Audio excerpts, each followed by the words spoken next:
Hello students, स्वागत है आपका मेरे चैनल ड्रीम क्लासेस पर। तो जैसा कि हमने human health and disease chapter को कंप्लीट कर लिया है और उसके बाद हमने माइक्रोब्स इन ह्यूमन वेलफेयर का फर्स्ट वीडियो भी डाल दिया है, जिसमें हमने फर्स्ट टॉपिक के एमसीक्यूज कंप्लीट किए थे। तो आज हम उससे अगले वीडियो में माइक्रोब्स इन इंडस्ट्रियल प्रोडक्शन या फिर उसके प्रोडक्ट्स के एमसीक्यूज को कंप्लीट करेंगे। तो ये वीडियो आपके लिए बहुत यूज़फुल होगा, तो इस वीडियो को ज़रूर देखिए। तो चलिए शुरू करते हैं।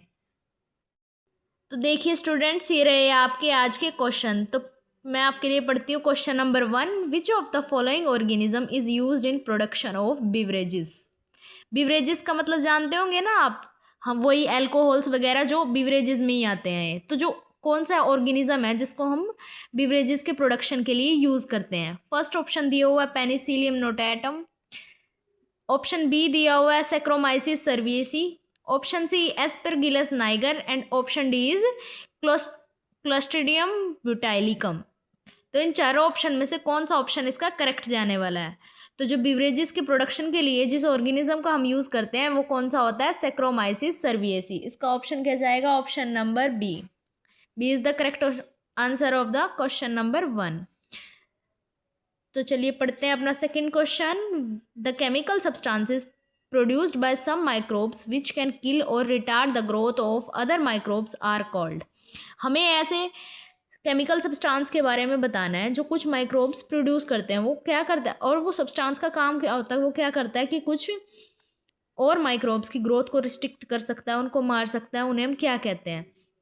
आपने देखा है जब फीवर वगैरह हो जाता है या कुछ भी, जब हमने ये चैप्टर पढ़ा था तो उसमें वर्ल्ड वॉर 2 के दौरान जो हमारे में एक एंटीबायोटिक का यूज़ किया गया था, उस एंटीबायोटिक का यूज़ किया ही क्यों गया था, ऐसा एंटीबायोटिक में होता गया। तो उसके अंदर भी यही प्रॉपर्टी होती है। उसके अंदर क्या प्रॉपर्टी होती है, किल करने की या रिटार्ड करने की। जो कोई माइक्रोब जो हमारी बॉडी को नुकसान दे रहा है तो उसको किल करने की, उसको रिटार्ड करने की प्रॉपर्टी होती है हमारे एंटीबायोटिक्स की। तो इसमें इसका ऑप्शन क्या चला जाएगा, वही एंटीबायोटिक्स ही। देखो वैसे तो ऑप्शन नंबर दिया क्या वो दिया हुआ है, first antiseptics, option number B दिया हुआ है एंटासिड्स, ऑप्शन सी दिया हुआ एंटीबायोटिक्स एंड ऑप्शन डी दिया हुआ ऑल ऑफ दिस। तो मैंने आपको ये बता ही दिया पहले ही कि जो एंटीबायोटिक्स होते हैं ये भी कुछ माइक्रोब्स ही सब्सटेंस है, ये भी प्रोड्यूस करते हैं। इनका काम क्या होता है, किल करना, रिटार्ड करना। अब एंटीबायोटिक्स ये एंटी किसके हैं, अगेंस्ट किसके हैं, एंटीजन के हैं जो हमारी बॉडी को नुकसान पहुंचा रहे हैं, लेकिन हमारे फेवर में है क्योंकि हमारी बॉडी को प्रोटेक्ट करने का काम कर रहे हैं। तो इसका ऑप्शन क्या चला जाएगा, option number C. C is the correct answer of the question number 2। तो चलिए बढ़ते हैं अपने क्वेश्चन नंबर 3 की तरफ। Which of the following antibiotics are extensively used to treat American soldiers wounded in World War 2। इनमें से कौन सी एंटीबायोटिक जो है जिसका एक्सटेंसिवली यूज़ किया गया था अमेरिकन सोल्जर्स जो जिनको चोट लग गई थी, जो घायल हो गए थे, उनको ट्रीट करने के लिए इन वर्ल्ड वॉर 2। देखो मैंने इस क्वेश्चन का आंसर आपको क्वेश्चन नंबर 2 में ही बता दिया, फिर भी मैं इसके ऑप्शंस पढ़ देती हूँ। फर्स्ट ऑप्शन दिया हुआ नियोमाइसिन, सेकेंड ऑप्शन दिया हुआ बैक्टीट्रेसिन, थर्ड ऑप्शन दिया है क्रोननफिलिकोल और फोर्थ ऑप्शन दिया हुआ है पेनिसिलियम। तो इसमें से कौन सा ऑप्शन जाएगा, ये जो पेनिसिलियम है यही फर्स्ट एंटीबायोटिक है। ये भी, इसकी भी जो डिस्कवरी थी ना वो एक एक्सीडेंटली थी। तो जो ये पेनिसिलियम है इसी का ही हमने यूज़ किया था उस टाइम पे अमेरिकन सोल्जर्स को जो वाउंडेड हो गए थे वर्ल्ड वॉर 2 के दौरान ट्रीट करने के लिए। तो इसका ऑप्शन क्या चला जाएगा, option number D. Option number D is the correct answer. चलिए बढ़ते हैं अपने क्वेश्चन नंबर 4 की तरफ। Ernst Chain and Howard Florey contribution was. Ernst Chain और होवर्ड फ्लोरी का कंट्रीब्यूशन किस में था, ये साइंटिस्ट के नाम हमारी बुक में दिए हुए हैं। एनसीईआरटी बुक में जब आप पढ़ोगे ना तो आपको दिखेगा कि इनके नाम दिए हुए हैं।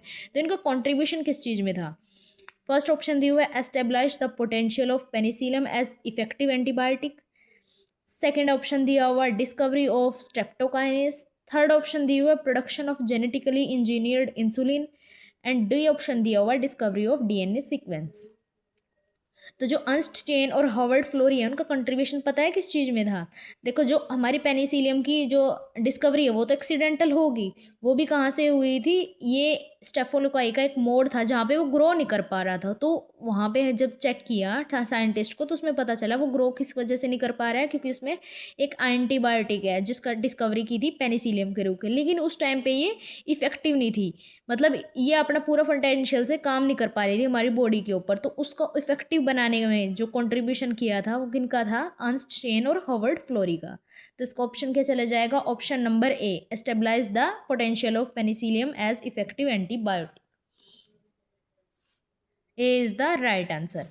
चलिए बढ़ते हैं अपने लास्ट क्वेश्चन की तरफ। The unwatched culture plate of growing mode where the staphylococci could not grow lead the discovery of. देखो इस क्वेश्चन का आंसर मैंने क्वेश्चन नंबर 4 में ही आपको बता दिया कि जो अनवॉच्ड कल्चर प्लेट थी जहाँ पे स्टेफिलोकाई नहीं ग्रो कर पा रही थी, तो उसकी वजह से किस चीज़ की डिस्कवरी हुई थी। फर्स्ट ऑप्शन दिया हुआ है पेनिसिलियम, सेकेंड ऑप्शन दिया हुआ है टेट्रासाइक्लिन, थर्ड ऑप्शन दिया हुआ है स्ट्रेप्टोमाइसिन एंड फोर्थ ऑप्शन दिया हुआ है नन ऑफ दिस। तो जो अनवॉच्ड कल्चर प्लेट थी जहाँ पे मोड ग्रो नहीं कर पा रहा था, वो किसकी वजह से नहीं कर पा रहा था, पेनिसिलियम की वजह से। तो इसका ऑप्शन क्या चला जाएगा, ऑप्शन नंबर ए। देख रहे कितनी इजी क्वेश्चन है, और ये 5 क्वेश्चंस या 5 से 6 क्वेश्चन ही मैं आपको इस लॉन्ग वीडियो में बता पा रही हूँ, लेकिन मैंने आपके लिए शॉर्ट्स में 1 डे 1 क्वेश्चन सीरीज़ को भी चला हुआ। उसमें हम हर रोज़ एक क्वेश्चन जरूर डिस्कस करते हैं जो हमारे लिए इंपॉर्टेंट है।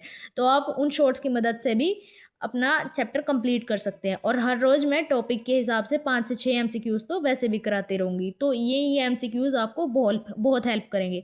और अगर किसी का डाउट हो कि ये MCQs हम किस किस चीज़ के लिए यूज़ कर सकते हैं, तो आप कोई भी कम्पिटिटिव एग्ज़ाम की तैयारी कर रहे हैं मेडिकल के लिए, तो उनके लिए, सबके लिए ये बहुत यूज़फुल है।